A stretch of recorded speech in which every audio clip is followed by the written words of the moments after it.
Hi friends, welcome back to Sabaya kitchen.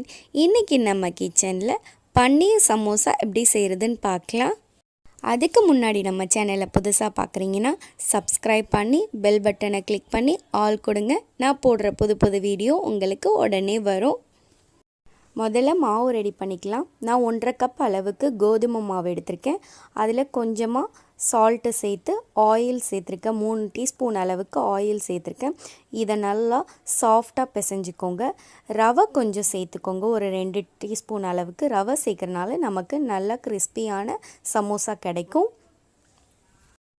இப்போது masala ready பண்ணிக்கலாம். பன்னீர், அப்புறம் ஸ்வீட் கார்ன், அப்புறம் உப்பு, கரம் மசாலா, சில்லி பவுடர். இப்போது ஒரு பேனை ஹீட் பண்ணிக்கோங்க. ஆயில் சேர்த்து ஹீட் பண்ணிக்கோங்க.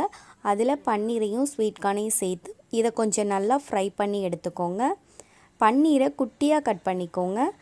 அப்புறம் நம்ம எடுத்து வச்சுருந்த மசாலாவையும் சேர்த்து இதை நல்லா ஃப்ரை ஆகிற வரைக்கும் ஃப்ரை பண்ணிக்கலாம். கிறிஸ்பினஸ் வர வரைக்கும். பாருங்கள், பன்னீர் நல்லா கிறிஸ்பினஸாக ஆகிடுச்சு. அப்புறம் லாஸ்ட்டாக ஸ்டவ்வை ஆஃப் பண்ணிவிட்டு கொஞ்சமாக ஆனியன் சேர்த்துக்கோங்க. இப்போ நம்ம மாவை பரத்திக்கலாம். ரவுண்ட் ஷேப்பில் பரத்திட்டு இந்த மாதிரி 2ஆக கட் பண்ணிக்கோங்க. அதில் ஒரு ஷேப் எடுத்து இந்த மாதிரி சமோசா மாதிரி நம்ம மடிக்க போகிறோம். இதை நல்லா மடித்து உள்ளே நம்ம ரெடி பண்ணி வச்சுருக்க மசாலாவை வச்சு இதை நம்ம எல்லாத்தையும் ஃப்ரை பண்ணி எடுத்துக்க போகிறோம். நல்லா இந்த மாதிரி எல்லா சமோசாவையும் ரெடி பண்ணிக்கலாம். ஈஸியாக இது பண்ணிடலாம். இதுக்கு ஷீட் ரெடி பண்ணணுன்னு தேவையில்லை. இந்த மாதிரி உள்ளே வச்சு கொஞ்சமாக தண்ணி தடவிட்டு இதை நல்லா ஒட்டி விட்டுக்கோங்க.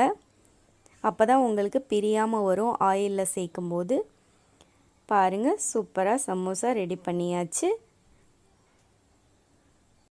இந்த மாதிரி எல்லா சமோசாவையும் ரெடி பண்ணி வச்சுக்கோங்க.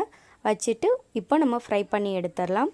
ஒரு பேனில் ஆயில் சேர்த்து ஹீட் பண்ணிவிட்டு மீடியம் ஃப்ளேமில் வச்சு இப்போ இது எல்லாத்தையும் சேர்த்து ஃப்ரை பண்ணிக்கலாம். மீடியம் ஃப்ளேமில் வச்சுக்கோங்க. அப்போ தான் உங்களுக்கு நல்லா ஃப்ரை ஆகும். இது நம்ம மாவு சாஃப்டாக பிசைகிறத பொறுத்து தான் நமக்கு நல்லா சூப்பரான சாஃப்டான சமோசா கிடைக்கும். பாருங்கள், அழகாக பொரிஞ்சு வந்துருச்சு.